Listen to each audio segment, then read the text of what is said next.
Hello and welcome. And today I'm very pleased to be joined by Richmond Stace, who is, well, actually, I'm going to read off a whole list of things that Richard, well, I was going to say Richard is maybe, but what we're going to talk about today is actually Richmond's new book that is out called, hopefully this works, Understand and Overcome Your Chronic Pain, which is absolutely fascinating because I feel it's a different way, a different angle to tackle pain. And we know that pain is one of the biggest issues for people, whether they've got acute condition or they've got a chronic condition, which is obviously the majority of the talk health community. But it is a real problem that underlines people's day-to-day lives. And anything that I feel that we can do at Talk Health to help people, then I'm obviously all up for it. So welcome, Richmond. Thank you. Yeah, good to be here. So Richmond has a 30-year background in healthcare. And I think, Richmond, I'll just say a few things. And I think it'd be nice if you could explain further your background, because I think all of your learned experiences make up for this book, really, as to how you approach it. So I know you started off in nursing, and then you then went off into rehabilitation, sports science, coaching, physiotherapy, and other things to give you that well-rounded feeling of, what it's like for people to live with pain. Yeah, I mean, it sounds like there was a plan behind all of that, but there wasn't really. I'm obsessed with learning and ended up doing all of those things. But actually, to be fair, when I trained to be a nurse, which was the first thing, I did get interested in pain back then. I spent time with the pain team, but it was a very medical thing. It was rushing around the hospital and going and seeing people, and essentially it was all about medication. There wasn't much else. And I did my final project, sort of studying people coming out of the same operation or the same procedure, and looking at their different experiences. So I was kind of attuned to that, quite early on. And I think a lot of that was down to the tutors I had. I had some amazing tutors when I trained to be a nurse who were very, very much focused on the whole person. So it kind of, I did a full circle because I went into the sports side of things, and it was all kind of black and white, very black and white, very biomedical, and that was fine, but it just got a little uncomfortable because I realized there was much more to it, and this sort of nursing background kept dragging me in. And then there was this lecture on pain when I was studying to be a physio by Mick Thacker, who I reckon knows the most about pain in the world. He won't like me saying that.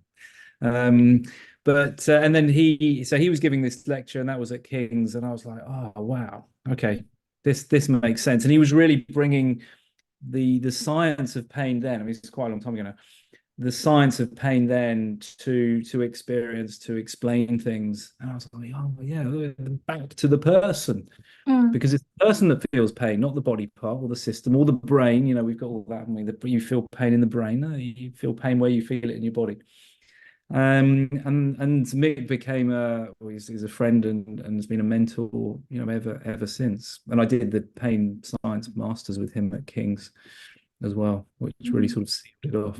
And I think, pain is such a fun, I was going to say funny thing. I mean, that's the last thing that it actually is, but it's not something that you can, you could never actually measure it. You can measure it onto your own scale, but you would never know what that scale is compared to somebody else's. No, it's impossible because it's a unique experience to you, the person, and to that moment actually. And we say things like, oh, it's the same, it feels the same, but fundamentally nothing's ever the same. Nothing is repeatable. I guess one of my influences is Buddhist psychology, Buddhist thinking, and I've been, interested in that since I was about 18. And one of the key tenets there is impermanence, and it's a very practical insight. It's a truth of life, the fact that each moment is different. And helps us to understand that, in a moment of suffering that will pass. but also in a moment of joy, that will pass too. So, being aware of that helps us to see the realities of life and to navigate that, and then we can learn skills. And that's kind of partly how you can address your pain more skillfully with that sort of thing. But yeah, no, it's completely unique, and you can't see it. It's completely subjective. And this is where we get into trouble, really, because this sort of ever search for something measurable, observable, tangible, the science we need. Because if you can't see it and measure it, then maybe it doesn't exist. Well, of course it does exist. I mean, you would never argue that love doesn't exist, but people who are in pain are not believed, still commonly, or because they can't find anything to explain it, or you look on a scan and you see this, that, and the other, these changes in the body, but we know that relates poorly to any kind of pain experience, because it's purely subjective, being generated by your body systems, which are unique to you in that moment, having been shaped by everything that's happened in your life, and genes, obviously, and circumstance. So these kind of strict boundaries of body, mind, brain, environment, context, where you are, they're very fluid and porous. And then the science is really sort of showing that now too. But unfortunately, that's still not common knowledge or thinking in society. It's still very sort of black and white, body and mind separate, which doesn't work. It takes people down the wrong route because of the wrong thinking. Yeah. So on a sort of day-to-day basis, is your work now supporting and offering counselling to people with long-term pain? I mean, I'm not a counsellor. I mean, I think 20 I odd meant years to ago. say that you counsel people, and not as a counsellor, but to offer that support. Yeah, I mean, what do I do with people? I help them understand their pain and their experiences as best we can explain it now. And our understanding through science, philosophy, and lived experience is ever changing. So keeping on top of that and distilling it and helping people to understand what's going on. And then off the back of that understanding, which helps to allay a lot of fears and concerns, it helps people to really focus on the practical strategies, skills, and the know-how, to do. How do I do this? How do I practice these things? How do I form a practice in my world to make things better? And it's all about that. It's all about making it better. Because wherever the start point, whatever, if there's a condition or whatever it is, we can make things better. And that's, for me, that's always got to be the aim. Why not? Because we can. I mean, I'm definitely obviously very interested, as I'm sure people who are either watching or listening to this, is to understand what some of those techniques are. But what was the reason for you writing the book? Was it because you felt that people needed to understand that it isn't just a question of go to the doctor and pop a pill? Yeah, I mean, just on that, on the pills side or the medication side, I wouldn't want to come across as a sort of anti-medication, because I'm not. There's just a role for it, a limited role. Medication is optional. You don't have to. And increasingly, I meet people who don't want to, or they're one of their goals is to come off their medication because of all the side effects and such like. But there is a role if you use skillfully and people understand what they're for and how long they're going to use it and such like. But there are many other things. The big deal for chronic pain is often take these pills or have this intervention, and maybe some exercises and maybe a bit of lifestyle stuff. So that is the latter. They're sort of they're the additional. But take these pills that And some people, I listen to their stories, and when they respond back by saying, well, are there any other options? They're told, no, not really, or well, you can try a bit of this or try a bit of that. Well, this is your main thing. So the main thrust are those. The medication, it doesn't teach you anything. There's no sustained transformation of your life through. You're just taking it until the next one, until the next dose. There's no learning that goes on, and overcoming chronic pain is learning process, essentially. And pills don't teach you anything. It's a bit like we can give people fish or we can teach them to fish. Which is more sustainable for transformation of their life, for transforming experiences? And an exercise is often given.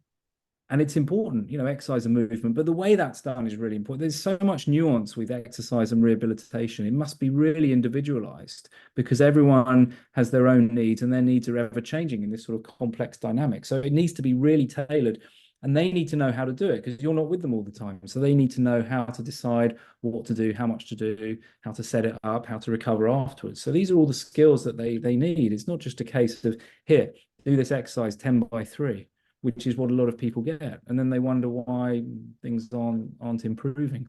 Yes, and I think, oh, sorry, I was just going to say, we do quite a lot with people who've got chronic fatigue syndrome. And, one of the worst things you can do is push through the pain, push through with some exercise regime that you've been given. And it is about understanding your body, which is what obviously you're explaining.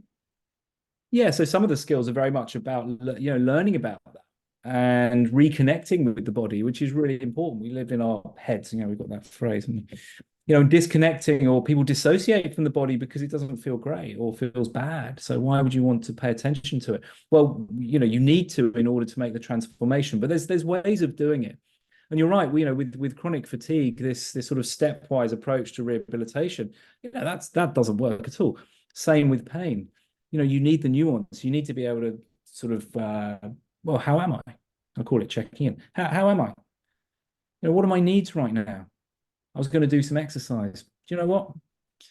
I need to do something else first. Maybe I need to meditate or breathe, or I need a drink or something else.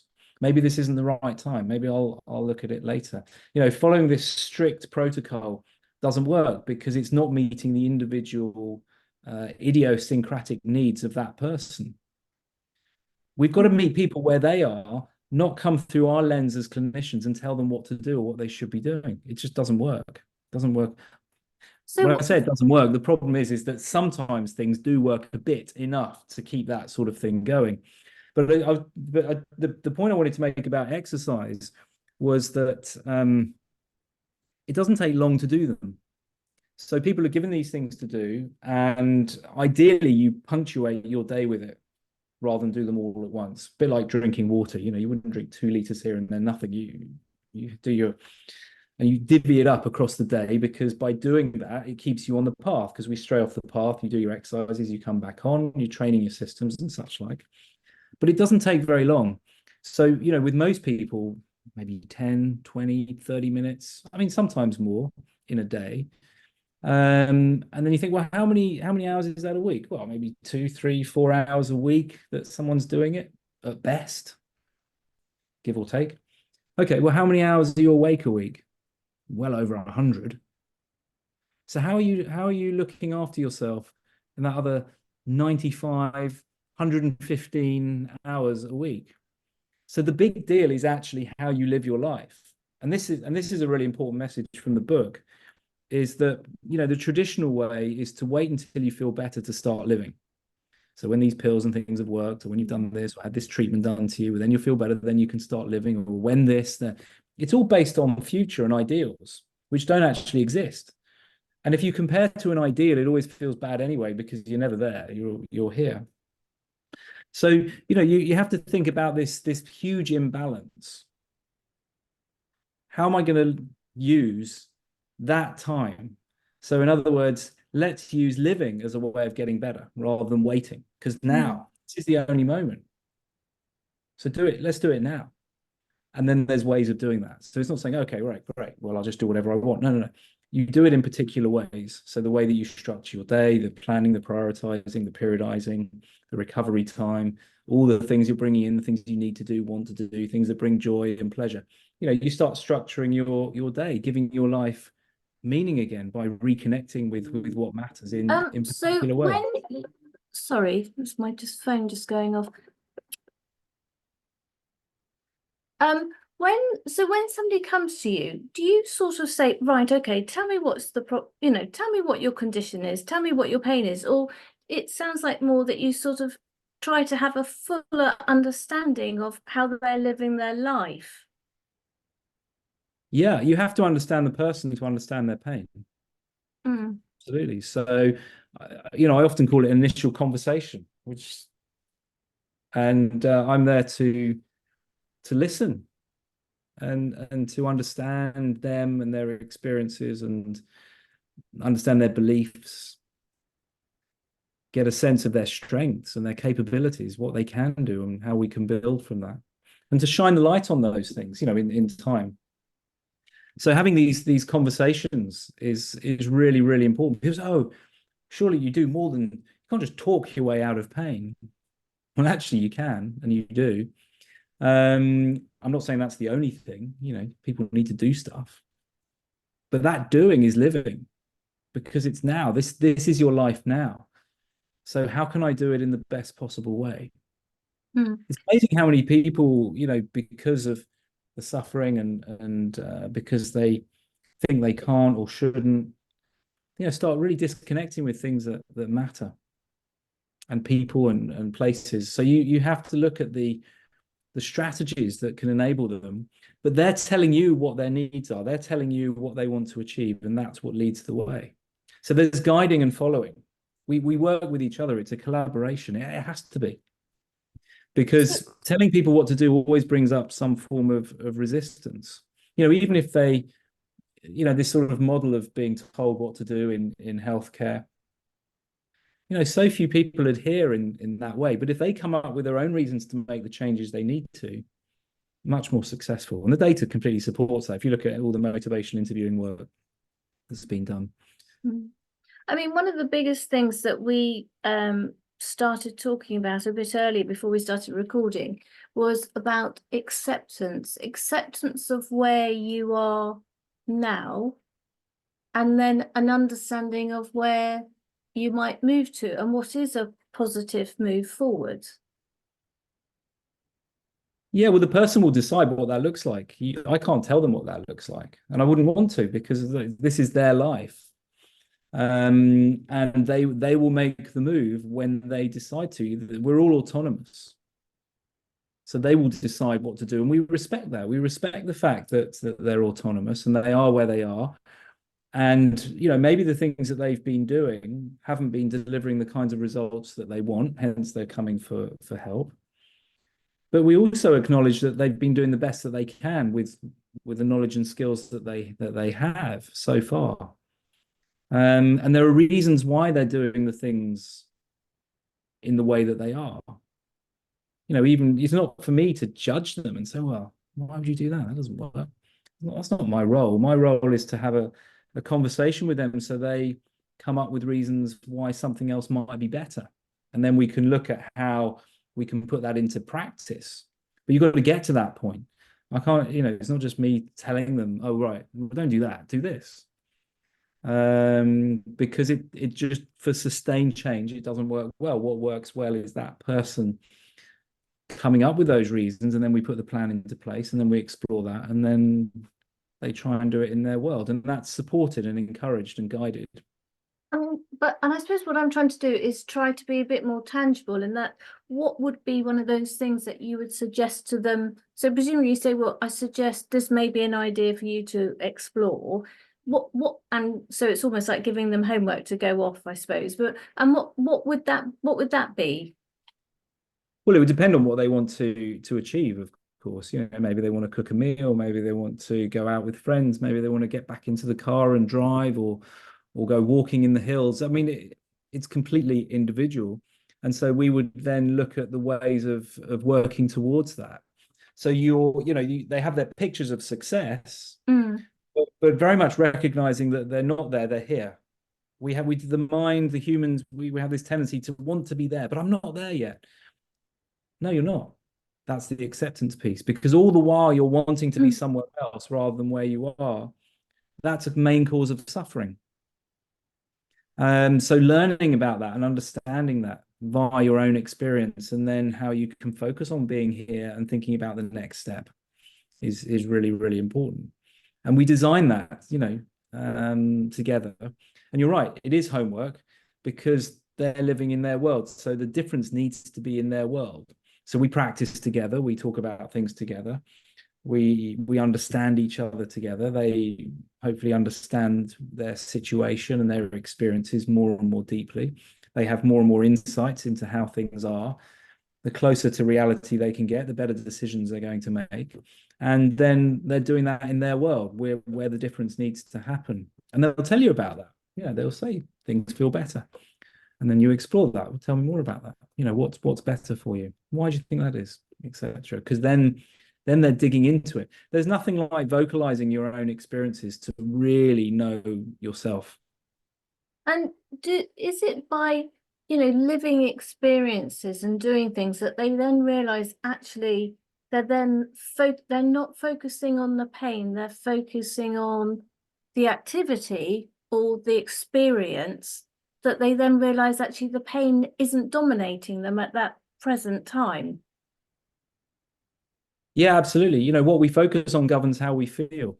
And again, the way that our systems work at the moment is mainly to focus on the pain and focus on the painful bit and do things to the painful bit.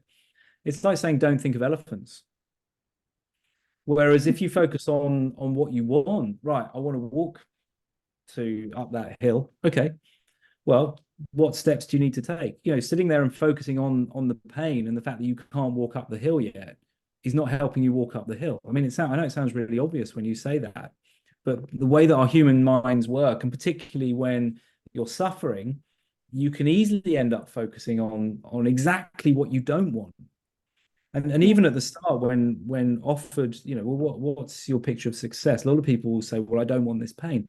They're telling me about what they don't want. They're not telling me about what they want.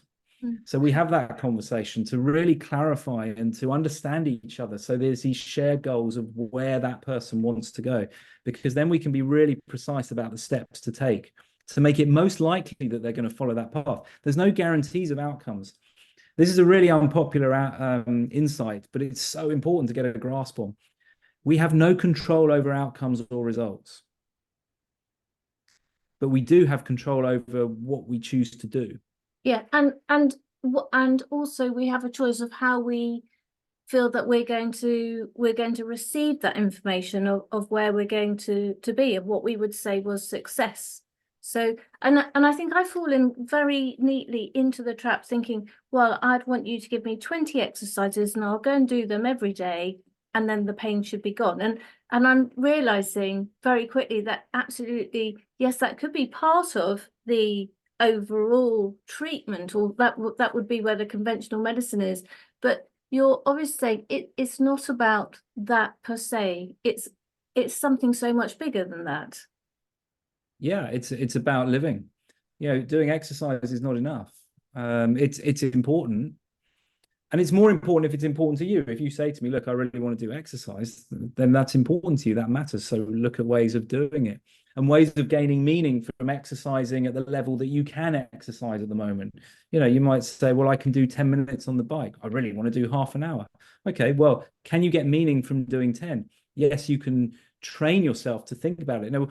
When we got to be a bit careful, I guess, about the word choice. Some people get upset, when they see things written and people saying, well, you can choose to be happy, you can choose to take this approach, because they're saying, yeah, I really want that, but I can't choose it. I'm not choosing to be in pain. No, you're not at all. And we're not choosing a lot of these automatic thoughts and reactions that we have because we've been conditioned. We didn't choose our mind. We didn't even choose to be born as we are, did we? Here we are. But we can learn that that's not the only way. We can learn, okay, there are these automatic responses, these conditioned responses, but then I can update those so that essentially a choice is when you've got an array of options, and there are an array of options. So therein lies the choice. So we have to train ourselves to sort of adjust. We have to update our thinking and update our beliefs. And things like, beliefs, expectations, past experiences, attitudes, emotions, moods, are all playing a huge role in the actual pain experience that we have, which blows some people's minds, really, because they're like, well, how can it be? Surely it's coming from my disc or my muscle. I'm like, no, the tissues of the body don't have any ability to generate pain. So that sort of blows people's minds as well. Yeah, and that stuck out to me when I was reading your book, and I was thinking, and I was sort of not grappling, I was trying to look at that concept of what you were saying You know, and of course that, you know, if we look at referred pain, we all understand about referred pain, and of course that absolutely shows what you're saying. Yeah, I mean, you feel it in your body, it's embodied, and you feel it where you feel it, and it's always real. So I make that point because, you know, again, a lot of people don't feel believed. It's real, it's embodied, it's there, it's not in your brain, you know, it's where you feel it. Pain is what the person says it is. I've always subscribed to that. But it's not being generated from where you feel it. That's the key thing. And when people look puzzled, I use an analogy of watching a film in the cinema. You know, the film appears on the screen, it's there, it's real, but it's not being generated by the screen. And then, Yes. right, okay. Okay, well, if that's the case, well, what does that mean? Because whatever we say, there needs to be some sort of value and meaning and practicality to it. Okay, well, if it's not being generated by my tissues, what is generating it? Okay, well, the answer, as best we know now, is that our body systems, including the nervous system, immune system, endocrine system, are generating all of our experiences, all of our perceptions of ourselves and the world. So we don't experience ourselves or the world directly, which is a bit of a weird thing to say because, you know, it feels like it. We just experience a version of it. We experience a map, not the territory. So our body systems are generating their best guesses to explain what's going on based on past and kind of weighing things up, you know. Well, we've been in this situation before. Sensory information that's coming in, what are we predicting that means? Obviously, the systems aren't having a conversation like this. And then weighing that up and then coming up with the best possible explanation for that person's lived world. So if, you know, many times before sitting in a chair, typing on a computer, there's been back pain or hand pain or wrist pain or arm pain, if that's happened many times before, that person could be sat in the chair doing those things. And there's no particular danger signals coming in from the body. But the systems predict that this is painful because it has been before, notably a number of times, because the weighting goes that way. Or there could be a few danger signals coming in, and that's enough for the systems to predict, well, actually, there could be something going on here. And at the end of the day, survival and protection are the main reasons for our systems. So there's no mucking around with this stuff, you know, and it's not going to err on the side of caution. It's boom. Yeah. I mean, one of the things that I, you know, enjoyed reading about your book is that you have some sort of various sort of sayings, and one of them I kind of just wrote down. I'm trying to think where I put it now. It's really about, you know, it's like it's overcoming pain is something you do, not something that's done to you. And I thought that was really quite thought-provoking. What did it provoke in you? Basically, for me, I sort of feel that it's something that I need to own myself. And that if I'm looking for an answer, that answer has to come from me. It's not something that I could abdicate to someone else to sort out for me. Yeah. And how did that feel, having that insight? I think it depends on perhaps where you are. If you are confident in yourself, or it's learning to be confident in yourself, which is then becomes empowering, which I would then feel that then that starts giving you the confidence to feel that you can sort this out yourself. And there's nothing better than to feel that you can be independent. Yeah. Yeah. So you can go through this kind of perhaps scary initial, oh, someone can't do it for me. Mm. But then, well, actually, if I can do it myself, then I'm more in control. So then you might feel empowered from that.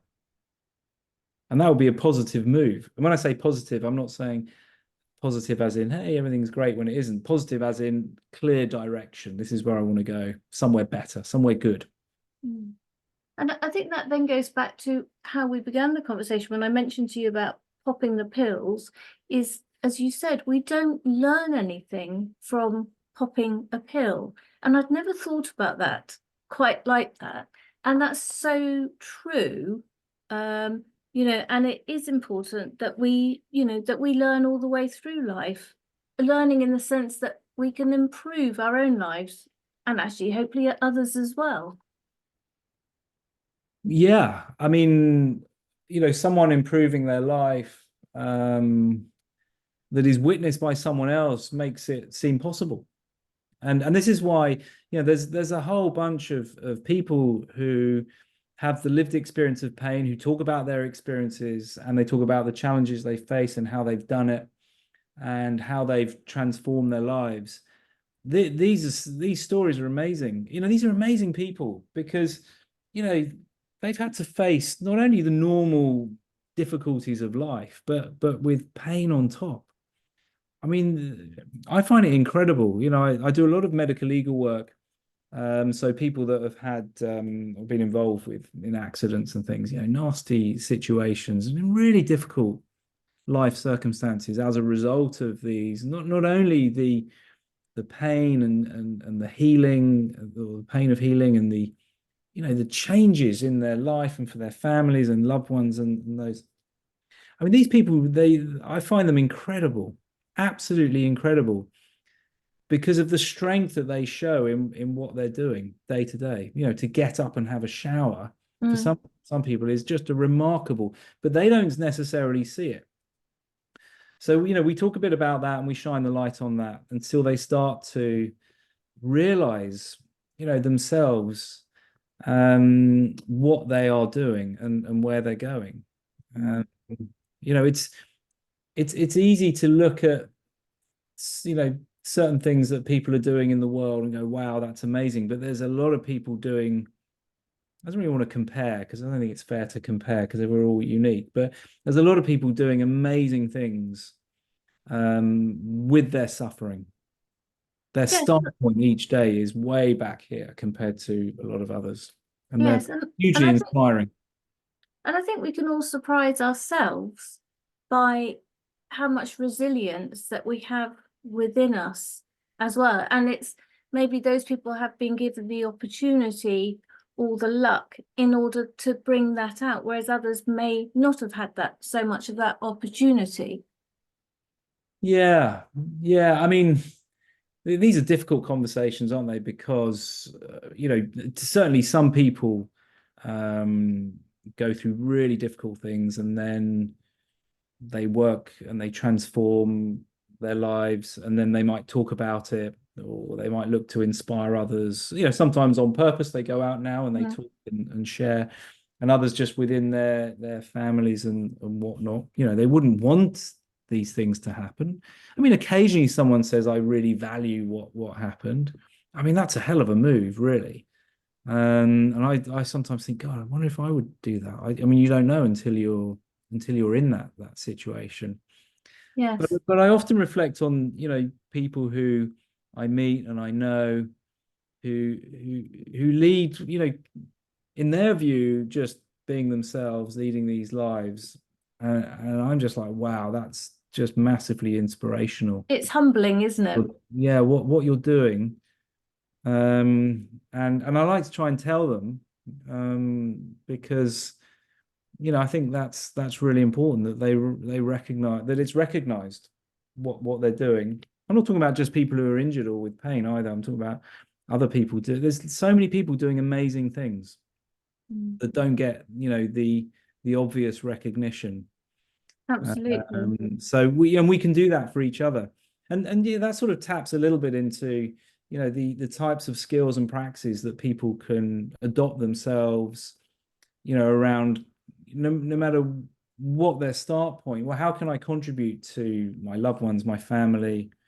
Some people who find it, they spend a lot of time maybe still in bed or sitting down because of difficulties with pain and mobility, but they can sit and read with their kids or play with their kids in different ways. So you find different ways of getting that meaning and helping everyone to understand within that dynamic of what they're doing and how that helps. So things like awe and gratitude are very powerful and positive and healthy states. And we're trying to help people to get into these states as often as possible in what they're choosing to do. That's what I mean by living.